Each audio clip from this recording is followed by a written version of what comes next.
Welcome, everyone. I am currently chair of the real estate section for the Beverly Hills Bar, which we started a few months back, and was also chair a few years ago, and have been involved probably for over 15 years with the real estate section and talk on neighbor disputes, and did an international program on collection of international judgments with Jeff Darr. So today, we are living now in the time of COVID-19. And circumstances of everyday life and the resulting legal issues are unlike anything in our lifetimes. For some of us, our parents lived through World War II and may have seen some things like this, but not us. And you'll see that some of the cases cited in this program are from that period of time because of war-related issues. So we aren't likely to find many court precedents to help us. What I will focus on are various legal theories that may be worth considering when your clients call, of course not visiting your office these days, and to look at these theories with issues that they have regarding performing their contracts. A few general comments. Leases are, of course, enormously important assets for landlords and tenants, but at times either party may want a reason to terminate. Of course, these reasons may arise from COVID-19 restrictions on operations or from other considerations that may be pre-existing, such as a tenant with a below-market lease wants to stay to the end, but the landlord may want them out.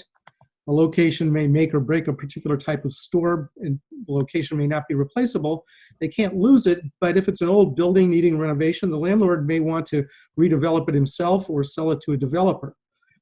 Extraordinary events like COVID-19 pandemic may create opportunities on either side of that landlord-tenant equation to terminate a lease.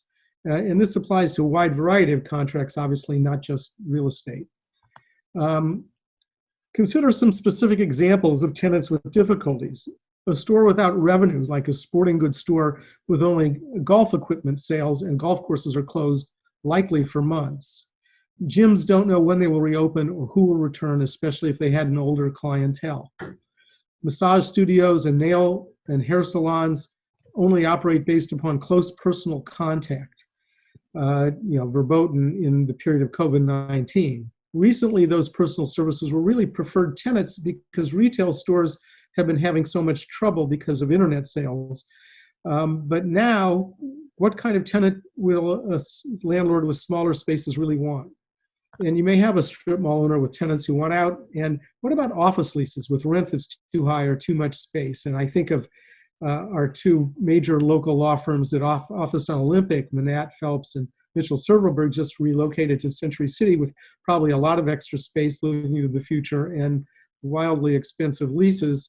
And they may be very busy during this period and they may not be so busy. What about sales, pending purchase and sale transactions? And residential sales often depend upon the buyer selling their property, which is now very difficult to do and difficult to close a sale. So you may have a property sold, but the buyer can't perform. The residential buyer may have job insecurity at the moment that affects their financing. The residential buyer may have issues with their inspections. If they want to go around with the inspector, really learn about the property they're buying, how do you social distance? And are you going to?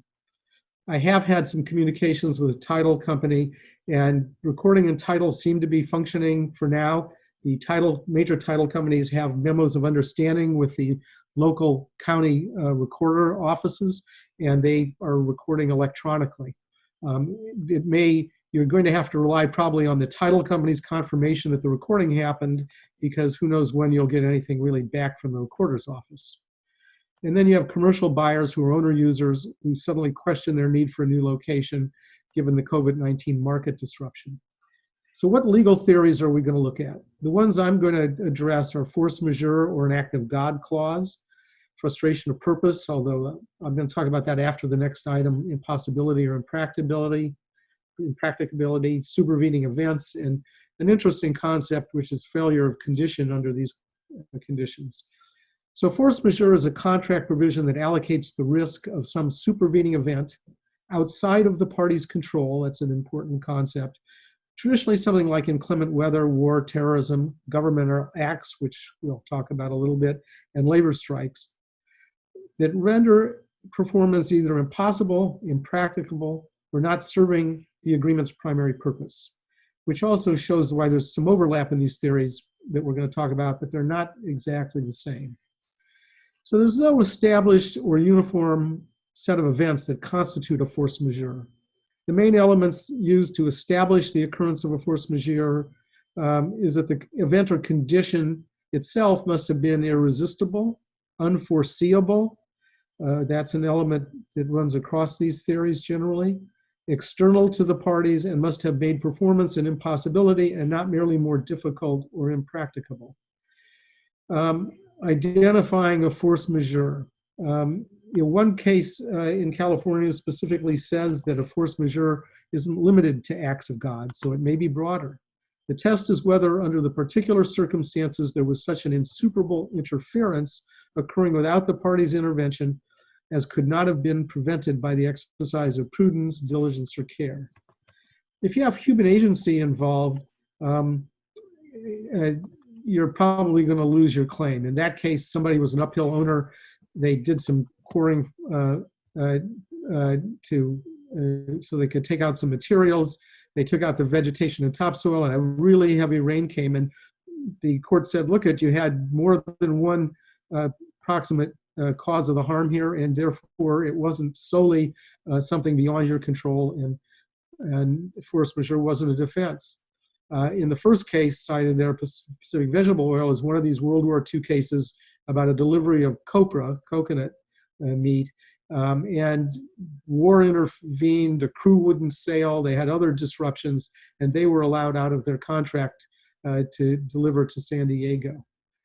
In California, we have a statute that you're certainly going to want to look at about Civil Code Section 1511 about what excuses performance. And it says that failure to perform an obligation or to offer performance in whole or in part or any delay can be excused for the following causes. And it's important to note the two separate sections, subsections 1 and 2, which apply differently both to the type of event and to the requirements. So number 1, under subsection 1, it talks about operation of law, which prevents or delays performance as constituting an excuse for not performing. And we have been operating under various stay-at-home orders and closure orders. So do we have operation of law that can be raised as a defense here, at least perhaps to delay performance, if not completely excuse it? And my next question is, will your circumstances satisfy this operation of law? And every business is different as to how these stay-away orders are affecting them. This section applies even if the contract provides to the contrary.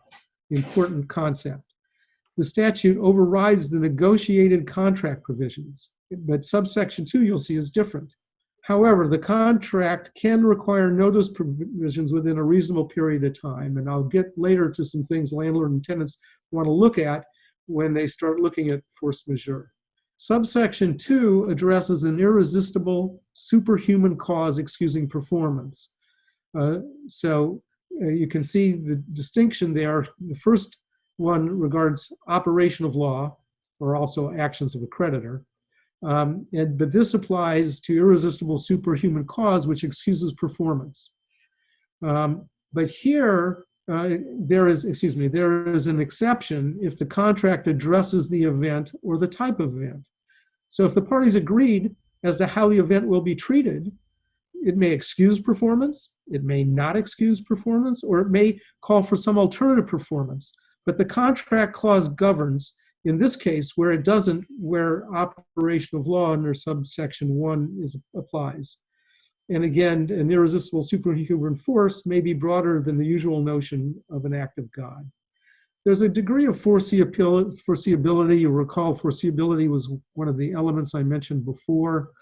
The first case here was about some extreme rains and flooding, and their statement is that that can constitute force majeure, but simple high water that might reasonably be anticipated is not. So the degree of foreseeability is an important element. Same thing with the second case there. So I have a list on this page and the next page of some actions for us as legal counsel to take when we are advising landlords and tenants. So you'll recall that force majeure is based on a contract clause. It's not something that comes under just the statute or otherwise. So is there a force majeure provision in your lease or your other contract? If not, you're going to look for one of the other theories I've discussing here, or use Civil Code 1511 through interpretation of the language of that statute. Is that force Howard, majeure can I ask you a question? Yes. Howard, may I ask you a question to break in?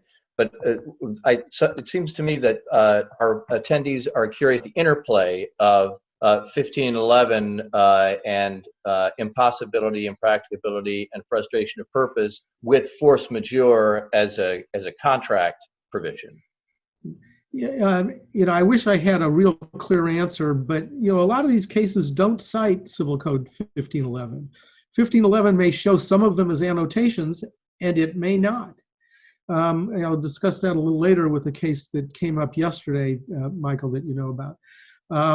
I think, on either side of the equation, plaintiff or defendant, the person trying to push performance and the person trying to find an excuse, you're going to look at the case law on this, and you're also going to turn to Civil Code Section 1511.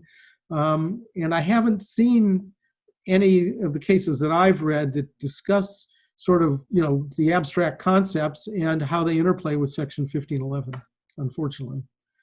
Thank you. 1511 does, I haven't seen cases that really go into a deep interpretation of that statute. Okay, so the force majeure provision, is it broad enough to cover COVID-19 events? Does it excuse performance by the landlord, by the tenant, by both, or by one or both contracting parties? A lot of these force majeure clauses go in one direction. You may have some, form contract, and it's written to benefit one party or the other, and the force majeure is not reciprocal. The next question is one I think that Michael raised in his comments before we started. Is the coronavirus really the reason a party is unable to perform the agreement? I gave a list of reasons at the beginning why people may not want to perform under a lease. And the reason I put that in is that there may be pre-existing issues between the parties that are the real reason that the coronavirus gets raised as an excuse. So you're going to want to take a look at the history and what really is going on in this situation. Is the coronavirus interfering with performance? Is there a notice provision? Does the lease specify within how many days of a party's knowledge either landlord or tenant has to provide notice? If it's not specified, give notice as soon as you can so that nobody raises a question about delay there. Does the force majeure clause permit a party to terminate the lease, or does it just allocate the risk or define alternate performance or remedies? Or does the language just require performance irrespective of the act of God? In which case you may have difficulties and go back to look at 1511 again. You need to determine your client's duty to mitigate the impact of the force majeure event, and this may be hard to foresee, but what will a court do after the fact on this issue? Landlords should require substantiation if the tenant gives notice claiming force majeure based on the coronavirus. What really is the issue? Under our local rent ordinances, where they're delaying rent potentially for a month or two if a tenant wants to, they are requiring, I think, some statement by the tenant that they have a reason under the COVID-19 pandemic that is preventing them from paying the full rent. And so you might well be looking for substantiation from the tenant. And you want to weigh the risks of declaring a force majeure. Are there any unintended consequences? Does your client want to terminate the entire agreement or only try to avoid part of it? Are there any related agreements to consider? Is there an option to purchase that may have value? Could they simply downsize and sublet or ask the landlord to take back part of the space? And does the force majeure event, only influence some of the contractual responsibilities? You want to consider the risk of loss of losing the litigation. And what would that cost your client if they went through that litigation over a force majeure and don't win, possibly because the court finds that they didn't take all the alternatives available to them to mitigate what was happening. So those are sort of concepts to think about on the force majeure issue. I'm going to talk about impossibility of performance next, which is defined as not only strict impossibility, but terms of possibility and impracticability get sort of tossed around back and forth a lot. And it has to result from some extreme and unreasonable difficulty, expense, injury, or loss. A temporary impossibility of such a character that, should it become permanent, would discharge a promisor's entire contractual duty, operates as a permanent discharge if performance after the impossibility ceases would impose a substantially greater burden on the promisor. Otherwise, the duty is only suspended while the impossibility exists. And there is some case law that talks about a court finding only a temporary impossibility. This Houston case was one about a delivery during World War II, and where there they allowed impossibility defense to go forward and prevailed because the war interfered so much. But generally, impossibility performance is going to result from death or incapacity of a performing party, destruction of the subject matter of the agreement, if it's not through the fault of a party. And so is COVID-19 going to qualify there?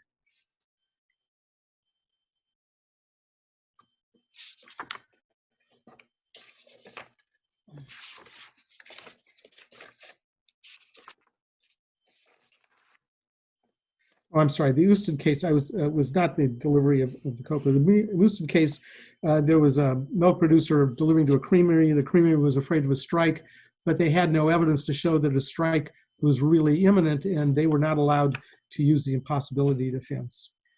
So unanticipated, I'm sorry. Howard Gould, can I ask you a couple of questions here? Bob wants to know, under 1511, is rent payment delayed or abated and not due for the period of the delay? So I guess he's asking about sort of a temporary impossibility or impracticability defense to performance.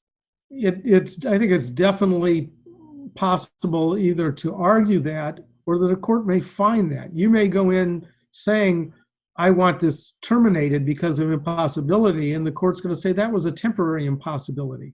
And in fact, I'm going to discuss the Gene Autry case in a moment, and that case went back and forth on that issue between the trial court and the California Supreme Court. So it's one thing that either side may argue, that either impossibility doesn't apply, that it's only temporary and only delays performance, or that it excuses the contract. Now, Mitra asked a question about lessors requiring documentation to support requests for rent abatement or extension of terms. That comes up a lot in the residential context, maybe less so in commercial. Of course, commercial landlords very often will have the right to review the tenant's books, because often they're getting a percentage of revenue from operating the retail facility. So what is your view on that? I think that residential tenants are often concerned that the information that they provide to the landlord might be misused and be a breach of privacy. I think that the tenant has a problem because they're going to have to substantiate it somehow at some point. And I think you need to look at what the local law says. But in Los Angeles, my understanding was that you have to give the owner, the landlord, some basis to show that you're unable to pay the rent. You can't just say, gee, it's a tough time and there's a law that lets me out of it. You have to somehow give some basis for delaying your rent payments. And as we've discussed earlier, it's only a delay. It's not forgiveness as of this point in time. And what this particular slide I'm showing you talks about is excessive costs may constitute impossibility, which is an interesting concept. So it's not really impossible. In the City of Vernon case, the City of LA had to deal with Vernon and let them put their sewage into the sewers and didn't charge them anything. And then the state came along and said, hey, you're dumping all this in Santa Monica Bay and you're stopping. And it was going to cost the City of LA $41 million to build facilities, and they weren't going to let Vernon dump for free anymore. And the City of Vernon challenged that in court and lost. And because the costs were so excessive, that was considered within the realm of impossibility. So your circumstances are always going to be, very important as to whether you're going to win or lose on some of these things. The Autry case, which somebody mentioned yesterday, so I spent some time on it, is a personal service contract for obviously a movie star who did Westerns. And he lost in the trial court. That's found he only had a temporary impossibility while he was in the service. His selective service called him up. He spent several years in the military. He had a contract starting in 1938 that was extended year to year. In like 42, they did another extension now knowing the war was there. And it said that, well, we'll negotiate the terms if we need to. And they tried to negotiate them later, and they didn't reach agreement. And Autry lost in the trial court, where the court said it was a temporary impossibility. But being the star he was in the Supreme Court, they said, well, he does Westerns, you need to be agile. We know an actor's period of popularity may be limited. Not only that, the dollar had dropped in value dramatically during the war, and now they're a few years later, and they let him out of his contract and overruled the trial court there because they felt that the costs to him were excessive from having to perform under his last one-year option that they agreed to. So excessive cost was interesting. Impracticability, another theory, somewhat similar. It occurs when a party's obligation to perform is made impracticable solely as a result of the occurrence of the event, the non-occurrence of which was a basic assumption upon which the parties relied when entering into the agreement. A similar theory to the others. To find impracticability, there's going to be a supervening event, must render performance unduly burdensome. Something that can only perform with unreasonable risk, expense. The event's non-occurrence must have been assumed by the parties when entering into the agreement. The affected party must not be responsible for causing it, including failing to take reasonable measures to overcome the event. And the added risk caused by the event must not have been allocated by the agreement. So we're now going to talk about frustration, and they all seem somewhat similar, but in frustration of performance, you're going to find one of the major differences is that performance isn't impossible. The doctrine of commercial frustration applies when the value of the performance the party is seeking to excuse has been destroyed by the supervening event. It's not a literal failure, but it's a failure of consideration. So is the consideration for one party's being in the agreement been lost under these circumstances? Performance remains possible. It's just that the reason for performing is gone. And you get really disparate rulings in a lot of these cases, in my view. Lloyd versus Murphy is another World War II case. Somebody had leased an auto dealership space, and the war was coming, but there had been no orders in place yet. And there was an order that restricted the manufacture and sale of cars because they needed the capacity for other purposes. And the lessee tried to get out of the lease, and the court wouldn't let them, saying, well, you are still allowed to sell a few cars and you can make some other use of your space. So you'll find in these frustration cases, the courts have been hesitant to grant relief if there's any relief in any use for the property that you can still make. And a lot of these things are probably bringing to people's minds drafting issues. You're probably not going to look at leases and other purchase and sale agreements even possibly the same after the COVID-19 pandemic, because, you know, sometimes the impossible happens, and do your documents give you some way out, and are the landlords going to allow that to be put into a lease, and it can, and other types of contracts that call for various kinds of performance. You really are probably going to want to be more careful than we've been in the past in terms of what excuses or can delay performance. In the Cutter case that I cite next, performance was really still possible.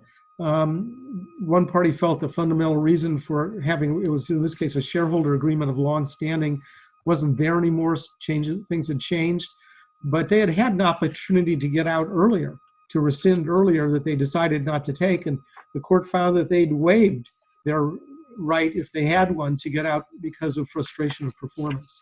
So some of these defenses that we use, such as waiver, estoppel, things like that, or latches perhaps even, can come into play to prevent somebody from exercising their, what otherwise might be rights that they have.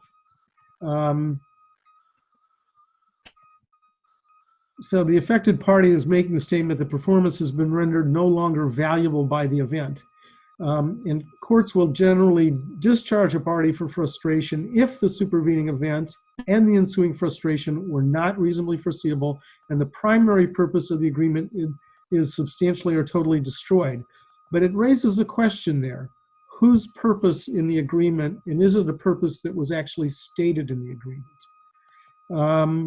So that's the next point here from this Brown case, was the performance within the contemplation of both parties of the transaction. It's not sufficient that one of the parties hoped to use the premises in a way not mentioned in the lease. This is a tough case. This is a World War II case involving the Japanese exclusion orders. And this gentleman had rented a floor in a building in the Japanese section of downtown LA, used it as a hotel for a number of years before. He'd renewed the lease. 75% of his clientele historically were Japanese. He was running it basically as a Japanese hotel. And then the exclusion order came down and he had to leave. And there was not going to be any Japanese tenants for the foreseeable future due to the internment. He talked to the landlord. He subletted for a very small price to somebody else. And the landlord actually sued him for declaratory relief that the lease was still in full force and effect. And, it may be a reflection, again, of who the parties are. Gene Autry wins and this Japanese hotel owner lost, because they said that the lease did not specifically talk about it being a Japanese hotel. He had changed the name of the hotel, so it was no longer a Japanese name. And, of course, they said, well, you can still have your hotel operating with non-Japanese clientele. So frustration of purpose was not allowed in that case. The Frey case was another case, not a World War II case, but a much earlier case, a sort of an interesting one where a property was leased for nickel and slot machine manufacturing, basically gambling. And in 1911, the legislature outlawed the manufacture or the possession of these machines if the purpose was gambling. And you would think that, he'd probably get out of the lease for that purpose, but he didn't, because they said you could still own these machines, just not for gambling purposes. And so he was not allowed to get out of his lease, even though the real reason that he had taken it had been outlawed by the state legislature. And so running through some of the cases, the lease does not terminate, and the frustration of purpose doctrine doesn't apply in a variety of circumstances. This first case, Mitchell, is similar to Lloyd versus Murphy. This was somebody in the tire wholesale outlet store business. He had a tire business. Again, in this case, he's at least, I think it was like 1941, something like that. Potentially, the U.S. getting into the World War II was foreseeable. And they said there's still some cars being sold and you can still sell some tires, and he did not get out of his lease, even though the government had restricted the sale of manufacture and sale of tires for personal vehicles. In the The Gray's case, 1936 case, again, it was one where the lease supposedly didn't specifically limit use of the premises to something prohibited. Again, they seem to really be very strict. This was a lease that was strictly limited to being a saloon, a bootblack, or a cigar store. And he was no longer able to sell alcoholic beverages in the store. They did continue for the balance of the lease selling non-alcoholic beverages and with the other uses, and the court would not let him out of the lease because there was still some gainful use he could make of the premises, no matter, even though apparently it was dramatically less profitable to do that. Lloyd versus Murphy, I've already talked about. The last one is another sort of tough case for the tenant. Somebody had taken a retail property and converted it to a trailer park. It was on a septic system. The septic system went bad, and the city came in and said, "You're going to put in a sewer." Well, the trailer park owner didn't think that was going to work. It wasn't something he's going to be able to afford. He closed the park, tried to get out of his lease. And the court there said, you know, it was the party before you who caused this problem. They converted it. They put it on a septic system. But you signed a lease, and the lease had, we've all seen, hopefully, these commercial leases. They have some very general provisions that the tenant's assuming whatever obligations, you know, previously existed and agrees to comply with all laws. Well, there was a clause like that in this lease, and the court said, well, you agreed to comply with all laws, and this is a governmental edict that you're going to put in a sewer, and you assumed whatever obligations exist before, and this gentleman did not get out of his lease because of frustration of performance. Supervening event, I don't think I'm really going to spend too much time on this. It's pretty much similar to the other things we've been talking about and similar ideas. And the last thing I'm going to talk about is something that we don't really think about in the same way as these other theories, but failure of condition. We are all familiar from contract law and in the contracts that we've dealt with over time that there's often conditions to performance, and you're often arguing over whether a condition has properly been performed or not. Well, under current circumstances, it may pay to take a closer look at what are either actual conditions or maybe implied conditions implied by the circumstances or the subject matter of your contract that you can hang your hat on. Is there an implied condition that is not met due to COVID-19 pandemic and the related consequences of the reactions to that pandemic? So, you know, I put in here the restatement definition of a condition, you know, an event not certain to occur, which must occur unless its not occurrence is excused before performance under a contract becomes due. And a condition can sometimes be outside of a party's control, such as weather, or within its control, in which case it's something like time of delivery. That's probably not going to be helpful, but it may be if somehow you couldn't meet your delivery date, but you'll find some other excuse here. Generally, the passage of time, though, is not considered a condition.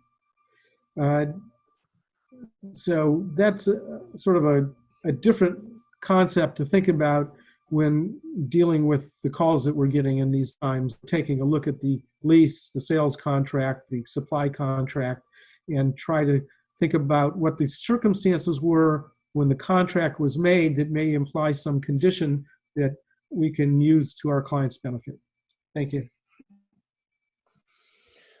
All right, well, thank you very much, Howard Gould. One of the questions that we've gotten, it has to do with trial procedure, and Grant asks whether these issues are issues of fact that would require trial by jury and likely summary judgment motion, assuming that there is a dispute about them. I would certainly think so. You're going to have these in probably as affirmative defenses.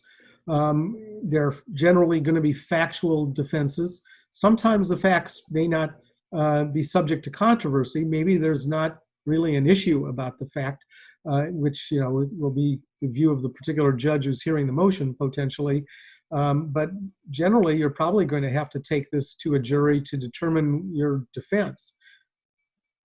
Yeah, I would think so. And then these cases that involve personal service contracts, if the personal service is required under the contract to be offered at a location, and there's a stay-at-home order, and the employee is not an essential personnel, the question is whether the lessee, I guess the person means the I'm not sure about this. Must the lessee prove that obtaining coverage for someone else to perform in his or her place on site makes the business not profitable? I'm not sure I understand that question, Emily. I think it's a worthwhile question, but I'm not sure what it is that Michael, you're while asking. you get that clarified, Howard Hoffman sent in a question before we started. Does the concept of impossibility of performance come into play regarding non-essential commercial business leases? And it's a very interesting question, and it really sort of requires a crystal ball on this. A lot of us, people may have businesses that are non-essential, and they're conducting them substantially from people's homes. So, is there some significant impossibility of performance? A lot of people are able to work from home. I have a daughter, and she's married in November, and they're both in the tech industries up in the Bay Area, one in biotech and one works for Box, who is like a Dropbox for big users, and they're both functioning reasonably well from home.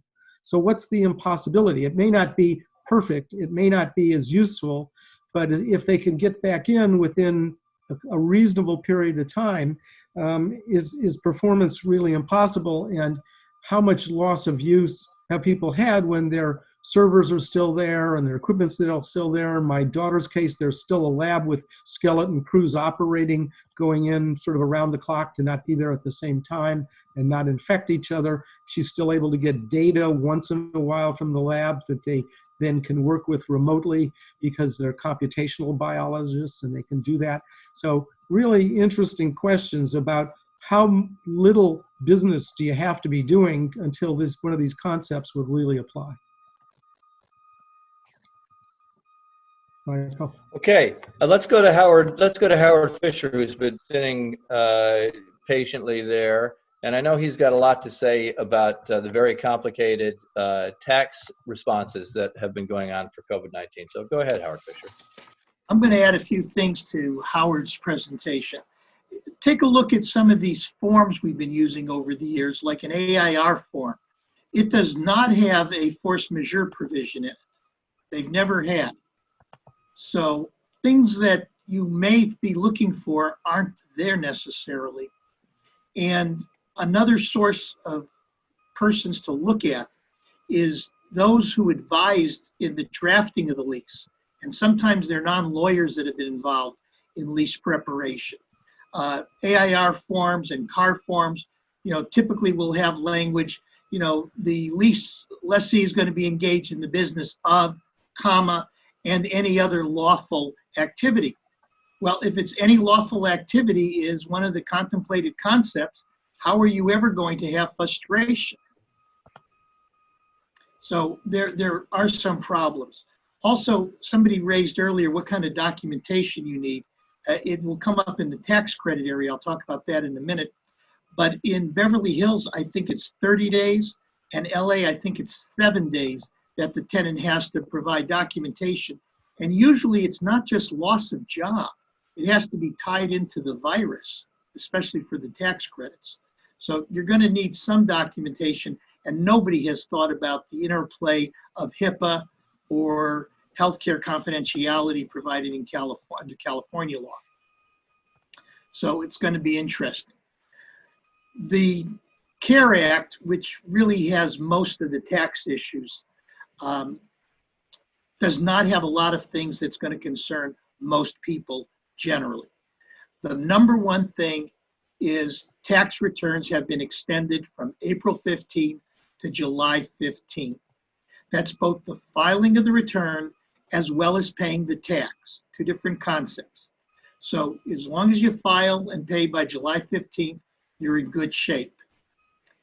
The rule also applies to estimated tax payments. The payment that was due April 15 is now due July 15, as well as the second quarter payment. So you may have to be doubling up. The next big item that we have heard an awful lot about is the $1,200 check that everybody's going to be getting. It's actually $1,200 plus $500 for each qualifying child. It's as typical with tax provisions, it's not a simple, we're going to send you a check for $1,200. What they do is they look at your last tax return, 2019, and they deem a credit, a refundable credit, whether you paid any tax or not, and you will get money back based on your 2019 return. And if you didn't file 2019, they look at your 2018 return. If you didn't file returns in either of those years, there's still some provisions. There's a phase out on the $1,200, and it's above $75,000 in earnings for individuals, above $150,000 for married filing jointly. And it phases out over about $50,000. It ratchets down to zero. The money can be paid by direct deposit, and Congress is supposed to send it out as soon as possible, whatever that means. However, it only applies to U.S. citizens and resident aliens. It does not apply to undocumented workers. It does not apply to non-resident aliens who may have come here and worked for a short period of time, for example. So most people that lawyers tend to deal with, at least business lawyers, are probably going to not be getting their check, unfortunately. There is credits provided for. One is called the retention payroll tax credit, which is up to 50% of the wages paid to eligible employees that you pay to retain. And it's for wages paid between March 12th through the end of the year. This is a program for companies with 100 or fewer full-time employees and would cover any wages. Now, when I say full-time employees, there's detailed rules as to what constitute full-time employees, what you do with your part-time employees, and how you end up calculating this. There's a cap on this as well, and it's $1,000 per employee. So if you have a lot of low-paid employees, the retention credit will be very helpful. There's also a credit for companies which have more than 100 employees, and this is based on how many employees you had in 2019. However, that credit is reduced. Now, you have to be retaining these employees because of,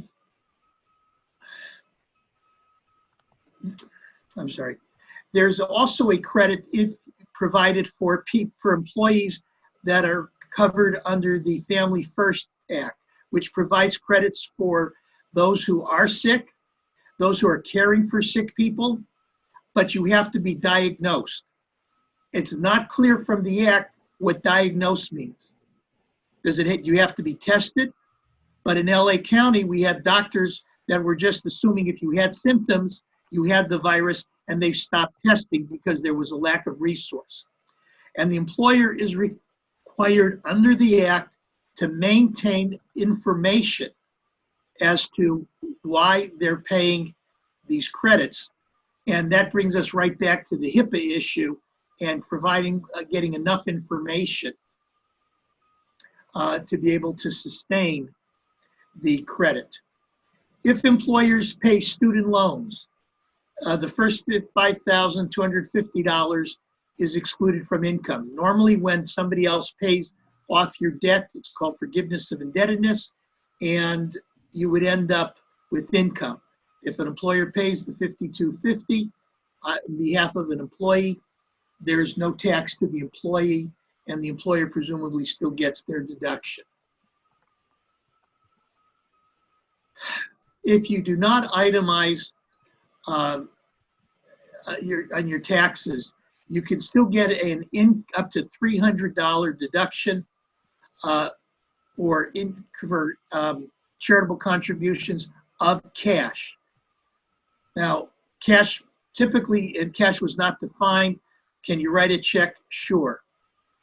Also, there's a special 15% in-kind deduction for companies that give inventory, such as food, things that can be used to help those that are ill.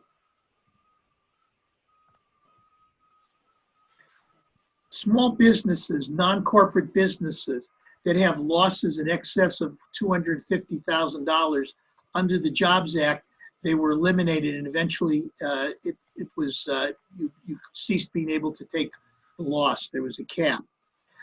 The cap has been removed for 2018 and 2019, and you could go and apply retroactively to try and use the losses to get a refund.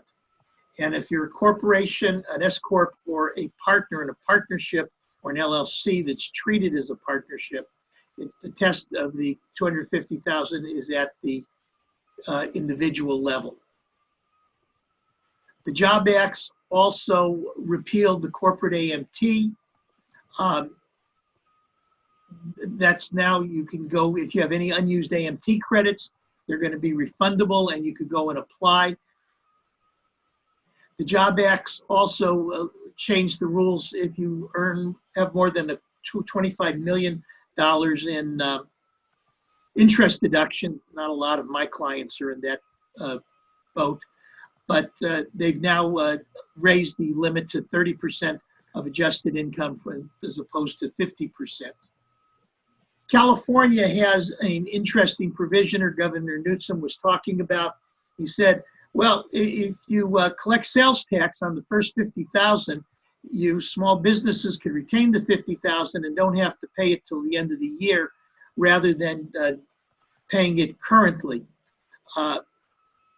As he was saying that, I was jumping up and down and saying, watch out, this is trust fund money, meaning that if it's not paid over by end of year, whoever had control of the bank accounts, the ability to direct how a company paid its bills, will be personally liable for these trust fund monies that are withheld. And so that means if you have an operating officer who's a non-shareholder that signs on the bank account, they could end up with liability. So something to pay attention to. A similar type loan concept is part of the CARE Act, where 1/2 of the employer's portion of the payroll tax for 2020 is deferred until the end of 2021, and the other half is deferred until 2022. Now, this is about 6.2% of the employer's portion of Social Security. No mention in the Act about the Medicare tax, which is 1.54%. The Job Act allowed for 100% depreciation of property, but there was an exclusion, it was a drafting error apparently, on interiors of non-residential buildings, basically offices, restaurant builds out, things like that. The CARE Act corrected this, and those will now be fully deductible. We've heard about something called the Paycheck Protection Program, an economic injury disaster loan program under the CARES Act, where small businesses can go and apply for loans, which would then be forgiven if the money is spent in an appropriate manner. There is, however, a hidden problem with that, and that is when you have a loan that's forgiven under Section 108 of the Code, you end up with something called forgiveness of indebtedness. So if you borrowed $100,000 and they forgive that, you end up with $40,000 potentially in income. Now, don't fret. In most instances, there's going to be a deduction for what you use the money for. So if you borrowed $100,000, used it for payroll and payroll-related expenses, and it's later forgiven, yes, you will have $100,000 in income for forgiveness of debt, but you will also have a deduction for the payroll taxes you paid. For very big borrowers, the government ends up with a right to own a piece of the equity of the company. When a company changes ownership, a small amount of ownership, then things like operating loss carry forwards end up evaporating and go away. That's not going to happen in this instance. There's been an exception created. If you give a lot of money away to public charities for 2020, although there's normally a limit of you can't deduct more than 50% of your adjusted gross income. So if you have an adjusted gross income of $1 million, you can't, and you give away $700,000, you can only deduct $500,000 in the current year, and the balance is carried forward. They're getting rid of the 50% test, and as much as you want to give away, you could take a deduction for in 2020. There were no estate and gift tax provisions other than the extension of the returns. Pensions, there were a few changes, some of which will be more helpful than others. There is going to be no penalty for early withdrawal, basically before 59 and a half, of up to $100,000. But it has to relate to a coronavirus 19 diagnosis or that of a spouse or dependent, or you must experience adverse financial consequences of being quarantined, furloughed, or laid off, or unable to work due to child care. But it all has to tie back to CV-19. So as Howard was saying earlier, you could be in situations where there were problems that predated the coronavirus, and that's not going to be helpful in this situation. This loan withdrawal or waiver of the penalty applies to not only defined contribution plans, but IRAs, 401ks, and 403bs. Most plans require that you, when you hit 72, that you have minimum distributions of about 5% on an annual basis. That's not going to be required for 2020. And if you have loans outstanding of 50,000, you can increase it up to 100,000, and that's going to be very helpful as well.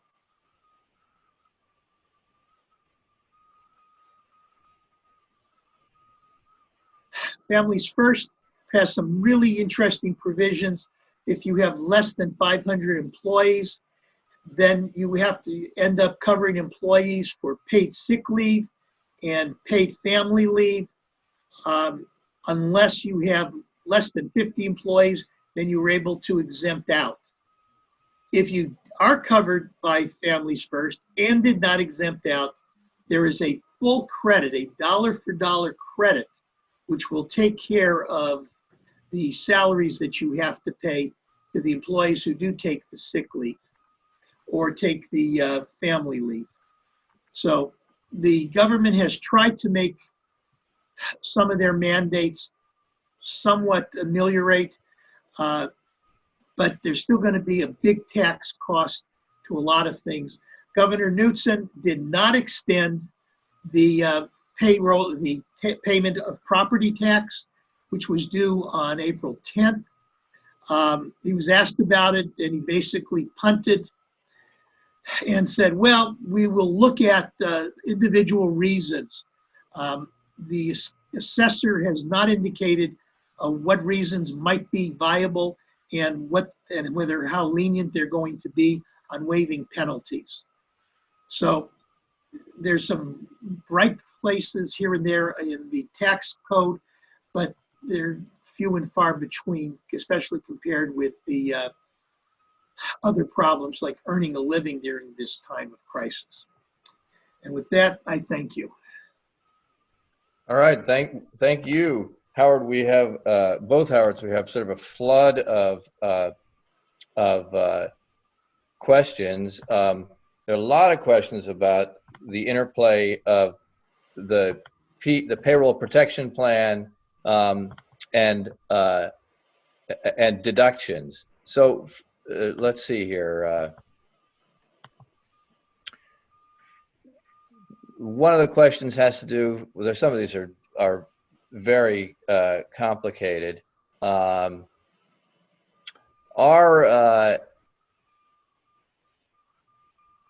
Well, maybe what we should do is just have the people who've asked these questions about deductions and about the Families First and the PPP. I mean, the sort of paragraph length questions. Sort of ask them again in the Q&A. That makes it easier for us to see what it is you're asking.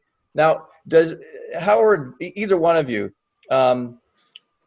if a tenant receives a payroll production plan loan and uses it to pay rent, will that affect the recipient's right to loan forgiveness? Does it only apply? Does loan forgiveness only apply to payments made for payroll? I'm certainly not an expert on this. I've been reading it like most of us who've tried to apply for it. It seems that 75% has to go to payroll and 25% could go to other things. All right. Right. So then if you use more than 75% of it, for example, I guess the question had to do with if you end up using more than 25% of your loan to pay rent, you will lose your right to loan forgiveness. And the questioner was wondering whether landlords would insist that receiving the PPP loan would mean that it was not impossible for you to perform, and they would require you, in essence, you'd lose that impossibility defense. You guys have any idea how that would play out? I think the inability to pay is going to be one of the least sexy reasons not to be paid. And it's going to be a loser in the end. You'd have to have virtually zero income, in which case, look for bankruptcy. Right. Yeah, the impossibility really has to be excessive costs of performing that were really not something that you could reasonably handle. And I think you're seeing that in all of these cases. The courts are very resistant to sort of opening the floodgates on an impossibility defense because it sort of imperils the sanctity of contract. Right. Now, so Michael, just another question. Another comment on that. I got a question earlier about business interruption insurance, which isn't the topic here, but I did listen to a presentation on that the other day, and I think the courts are going to have a hard time bankrupting the whole insurance industry based on interruption of insurance when there are exclusions that could apply, and it sort of parallels the comment you made. The courts are going to be cognizant of who they're putting out of business here and which people are all in the same boat. And the one thing that we haven't talked about yet, and we can't really talk about substantively, but government is likely to step in with some orders and laws that are going to preclude certain legal claims and maybe substituting something else from the government in place of those legal claims. And that's going to be very interesting to see how that gets worked out. So Howard Fisher, do you have a sense of whether wages paid with the proceeds of a PPP loan would still be deductible on the employer's income tax?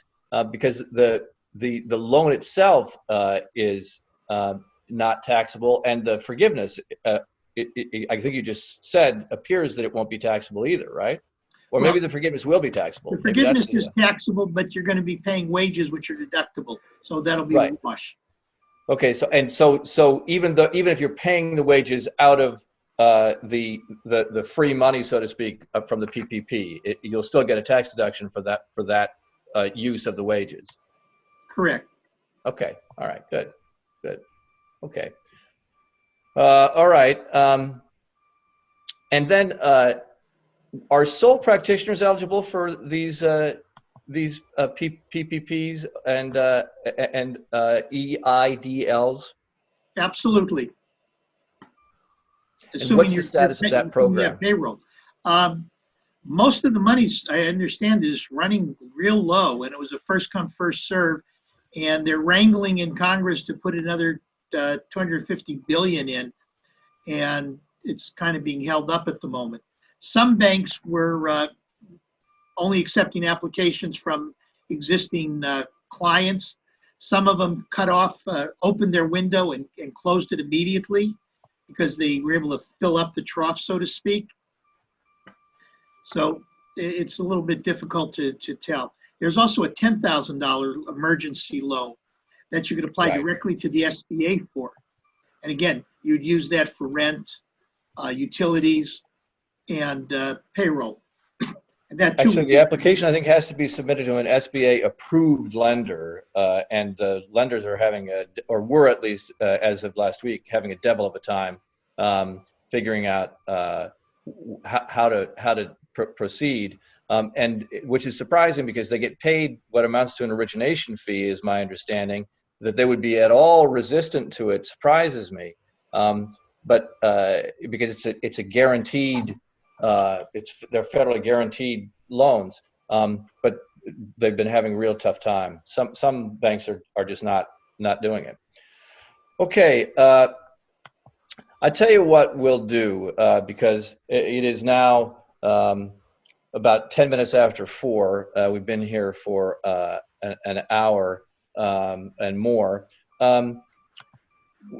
You have in the materials, attendees, you have your panelists' information, and we have these questions in both the chat and the Q&A that we can review and get some answers to.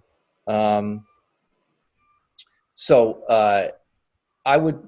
I would propose is that we review that and try and get the answers to folks if you still have these questions, and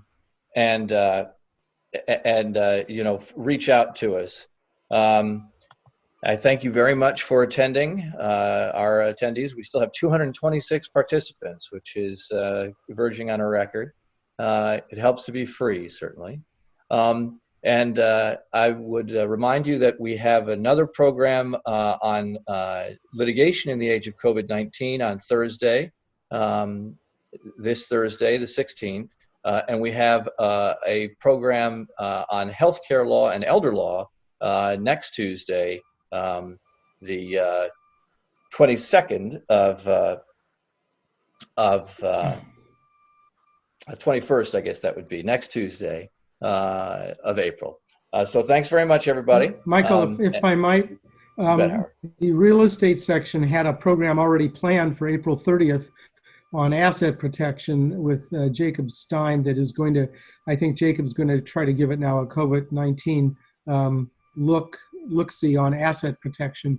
So if anybody's interested, that program is now open for registration. Well, that too, you will find, whether you are a member of the Beverly Hills Bar or not, that the bar puts on a lot of very high quality MCLE programs. Seems from what I'm seeing in the chat that a lot of people found this one to be very high quality, and that is, of course, mostly due to the quality of our panelists, Howard Gould and Howard Fisher. Thank you very much, gentlemen, and keep an eye out, panelists and participants, for other programs from the Beverly Hills Bar Association. Thanks very much. Stay safe. Be healthy. Bye-bye.